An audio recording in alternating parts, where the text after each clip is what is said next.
मार्च को होगी। ज़मीर हुसैन मौजूद है, तफसीलात जानते हैं। जी ज़मीर, आगाह कीजिएगा।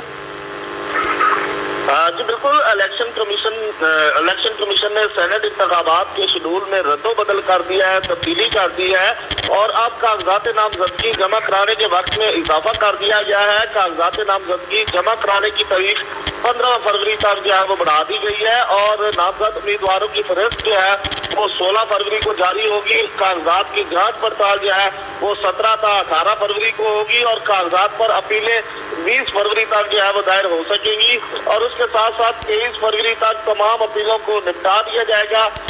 ये इलेक्शन कमीशन की तरफ से कहा गया। साथ ही साथ 24 फरवरी को उम्मीदवारों की हतमी फहरिस्त जो है वो जारी होगी। 25 फरवरी तक उम्मीदवार कागजाती नामजदगी वापस ले सकेंगे और पोलिंग जो है वो 3 मार्च को ही होगी। उम्मीदवारों की सहूलत के लिए शेड्यूल में तब्दीली की गई है। जी बहुत शुक्रिया अपडेट करने के लिए।